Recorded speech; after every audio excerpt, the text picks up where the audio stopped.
Hello दोस्तों, कैसे हो आप सभी का हमारे यूट्यूब चैनल पर फिर से स्वागत है। जैसे कि आपको पता होगा कि एसएससी जीडी की वैकेंसी आ चुकी है, जिसको ध्यान रखते हुए हिंदी का प्रैक्टिस सेट जो कि वेरी मोस्ट इम्पॉर्टेंट होने वाला है। एसएससी जीडी में जीएस, हिंदी, मैथ, रीजनिंग इन चारों सब्जेक्ट से 20-20 क्वेश्चन आते हैं। तो आपको आज हम हिंदी का प्रैक्टिस सेट पढ़ाएंगे।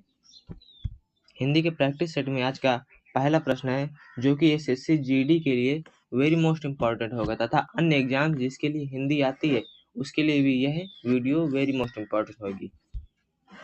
पहला प्रश्न देखते हैं, निम्नलिखित में से कौन सा संज्ञा से बना विशेषण नहीं? संज्ञा से बना विशेषण कौन सा नहीं है? पहला ऑप्शन है श्रद्धालु, दूसरा स्वर्णिम, तीसरा अच्छाई, चौथा सामाजिक।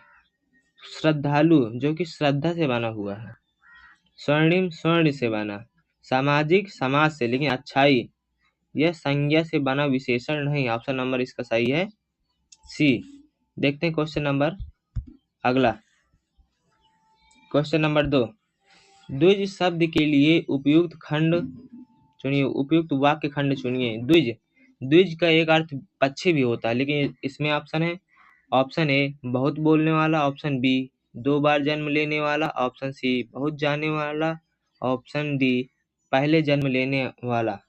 बहुत बोलने वाला, 2 बार जन्म लेने वाला, बहुत जानने वाला, पहले जन्म लेने वाला। तो एक अर्थ हो गया द्विज का पक्षी, तथा इसमें कौन सा होगा? तो द्विज, द्विज का एक अर्थ तो पक्षी हो गया, दूसरा है 2 बार जन्म लेने वाला। द्विज 2 बार जन्म लेने वाला अर्थात उसे द्विज कहते हैं। ऑप्शन नंबर इसका सही है बी। देखते हैं क्वेश्चन नंबर अगला। क्वेश्चन नंबर 3, वर्तनी की दृष्टि से अशुद्ध वाक्य का चयन कीजिए। ऑप्शन ए, यदि इसकी तलाशी लोगे तो घड़ी मिल जाएगी। स्वस्थ रहने वाले लोगों को वैद्य के पास नहीं जाना पड़ता। वह इनकार कर देने का परिणाम जानता है। यौवन वह काल है जब चरित्र का निर्माण होता है। यहाँ पर निर्माण होना चाहिए, निर्माण जो कि ऐसे लिखा जाता है निर्माण, तो यहाँ पर निर्माण लिखा है, तो ऑप्शन नंबर जो डी है यह शुद्ध वाक्य, तो ऑप्शन नंबर इसका सही है डी। देखते हैं क्वेश्चन नंबर अगला। क्वेश्चन नंबर 4, वह एक उत्तम व्यक्ति है। उत्तम का विलोम क्या है? स्वतंत्र, स्वतंत्र का विलोम हो गया परतंत्र, स्वतंत्र परतंत्र। शाश्वत, कृतज्ञ, अधम, तो कृतज्ञ का हो गया कृतज्ञ। ऑप्शन में जो है उत्तम का विलोम पूछा है, तो उत्तम का विलोम होता है अधम। ऑप्शन नंबर सही है डी, उत्तम का विलोम अधम। उत्तम मतलब सर्वश्रेष्ठ, अधम जो सबसे नीचे, अधम का मतलब नीच, उत्तम सर्वश्रेष्ठ। उत्तम का जो विलोम है अधम। ऑप्शन नंबर सही इसका डी। देखते हैं question number next. Question number 5, नाको चने चबवाना मुहावरे का सही अर्थ है। नाको चने चबवाना मुहावरे का सही अर्थ है अपनी बातों से परेशान करना, बहस करना, बातूनी होना, बहुत तंग करना। नाको चने चबवाना अर्थात बहुत तंग करना। ऑप्शन नंबर इसका सही है डी। देखते हैं क्वेश्चन नंबर अगला। क्वेश्चन नंबर 6, विकल्पों में से सच के पर्यायवाची शब्द का चयन कीजिए। दिए गए वाक्य में रिक्त स्थान की पूर्ति कीजिए। सच के पर्यायवाची से रिक्त स्थान की पूर्ति करना है। पहला है कृष्णा, दूसरा पावक, तीसरा हिमांशु, चौथा शतदल। तो पूर्णिमा की रात में डैश को देखकर हमें बड़ी खुशी हुई। यहाँ पर सच का पर्यायवाची है, सच का पर्यायवाची होता है हिमांशु। ऑप्शन नंबर सही है सी।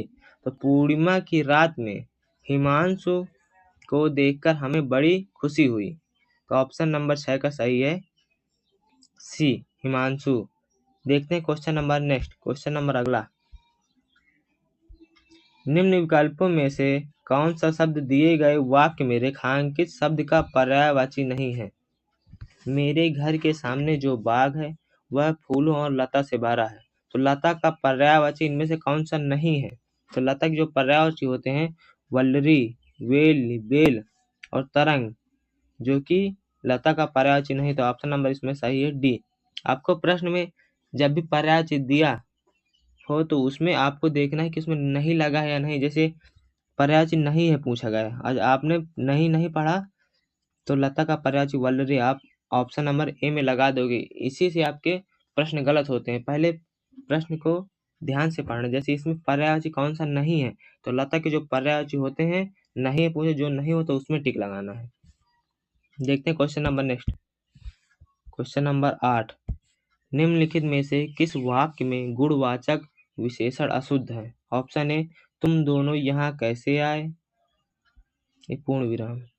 ऑप्शन बी, यह मेरा कुत्ता है। ऑप्शन सी, यह एक नया इमारत है। ऑप्शन डी, इस भवन में 3 द्वार हैं। तो इनमें से ऑप्शन नंबर सी, यह एक नई इमारत है, यहाँ पर होना चाहिए यह एक नई इमारत है। तो ऑप्शन नंबर सही इसका सी, जो कि अशुद्ध है। देखते हैं क्वेश्चन नंबर अगला। क्वेश्चन नंबर 9, वह स्थान जहाँ से यमुना निकलती है, वाक्यांश के लिए उचित शब्द होगा। ऑप्शन ए अस्ताचल, option B Yamunotri, option C Gangotri, option D उदयांचल। तो सूर्य जिस पर्वत के पीछे से निकलता है उसे उदयांचल, अस्त होने पर अस्तांचल, यमुना जहाँ से निकलती उसे यमुनोत्री तथा गंगा जहाँ से निकलती उसे गंगोत्री। तो प्रश्न में है जहाँ से यमुना निकलती उसे यमुनोत्री। ऑप्शन नंबर सही है इसका बी, यमुना से यमुनोत्री, गंगा से गंगोत्री। तो ऑप्शन नंबर सही इसका बी। देखते हैं question number next. Question number 10, निम्नलिखित वाक्य में रेखांकित खंड के स्थान पर प्रयुक्त होने वाले सबसे उपयुक्त विकल्प का चयन कीजिए। सोहन क्योंकि मोहन जाते हैं। यहाँ पर क्योंकि इसके स्थान पर क्या आएगा? परंतु, और, साथ, तथा। तो सोहन क्योंकि मोहन, इसमें होना चाहिए सोहन और मोहन जाते हैं। तो ऑप्शन नंबर इसमें होना चाहिए 10 का बी, सोहन और मोहन जाते हैं। क्योंकि के स्थान पर होगा और, सोहन और मोहन जाते हैं। देखते हैं क्वेश्चन नंबर अगला 11वां। क्वेश्चन नंबर 11, आकाश पाताल एक करना मुहावरे का सही अर्थ है। ऑप्शन ए आकाश में उड़ना, ऑप्शन बी घमंड करना, ऑप्शन सी बहुत मेहनत करना, ऑप्शन डी किसी का नुकसान करना।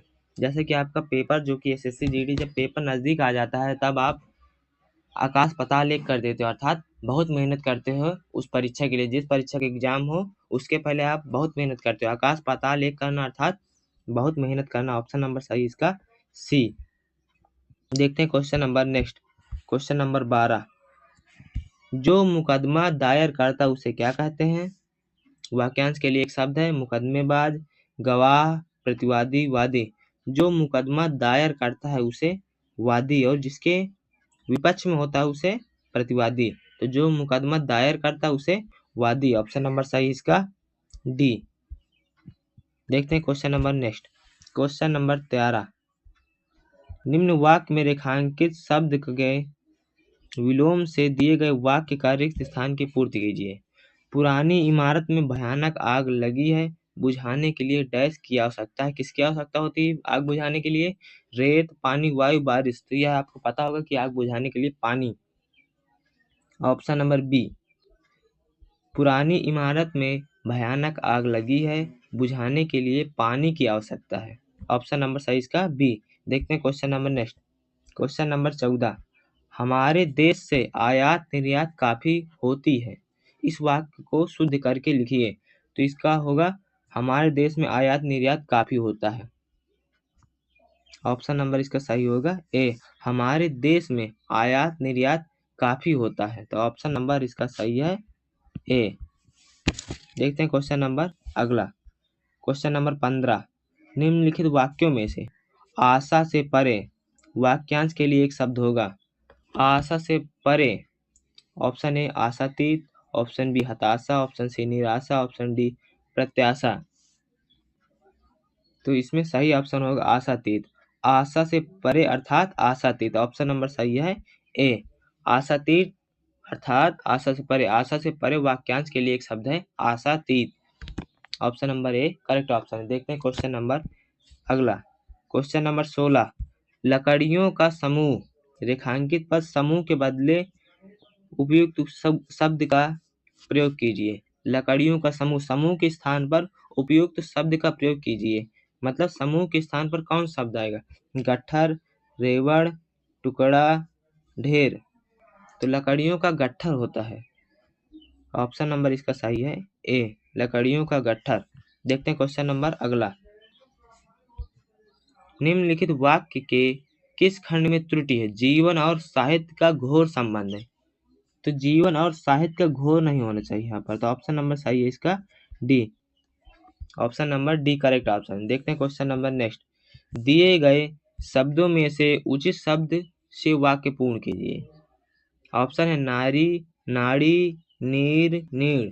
वैद्य जी डैश देखकर इलाज करते हैं, तो वैद्य जी नाड़ी देखकर इलाज करते हैं। इनमें से शुद्ध वर्तनी जो है नाड़ी, यहाँ पर नाड़ी होगा। नारी अर्थात स्त्री, नीर पानी, नाड़ी होगा। वैद्य जी नाड़ी देखकर इलाज करते हैं। ऑप्शन नंबर सही है बी। देखते हैं क्वेश्चन नंबर अगला। Question number 19। सरस्वती के पर्यायवाची शब्द से वाक्य की पूर्ति कीजिए। जैसे एक पिछला प्रश्न था, उसमें सच के पर्यायवाची से पूर्ण करना था। तो वहां पर सच के स्थान पर जो कि उसका पर्यायवाची हिमांशु था वो लिखा गया, तो इसमें है सरस्वती के पर्यायवाची से। ऑप्शन है शारदा, उमा, कांता, धात्री। प्रातः काल शारदा का स्रोत पढ़िए। शारदा अर्थात सरस्वती माता का। सुबह सुबह सरस्वती माता का स्रोत पढ़ना चाहिए। सरस्वती माता की जो पर्याय वह है शारदा। सरस्वती की जो पर्याय है शारदा। ऑप्शन नंबर सही है ए। देखते हैं क्वेश्चन नंबर अगला। क्वेश्चन नंबर 20 जो कि आज का लास्ट प्रश्न है। आज का लास्ट प्रश्न है, वह व्यक्ति जो विद्यार्थियों को पढ़ाने का कार्य करता है उसे क्या कहते हैं? जो विद्यार्थियों को पढ़ाने का कार्य करता है उसे शिक्षक कहते हैं। तो ऑप्शन नंबर 20 का सही है बी। जो व्यक्ति विद्यार्थियों को पढ़ाने का कार्य करता है उसे शिक्षक कहते हैं। तो दोस्तों आपको यह वीडियो कैसी लगी? जैसे भी लगी हो कमेंट में लिखकर जरूर बताएं। Thank you for watching this video. Like करें, शेयर करें एंड चैनल को सब्सक्राइब करें। Thank you for watching this video. जय हिंद, टेक केयर, बाय बाय।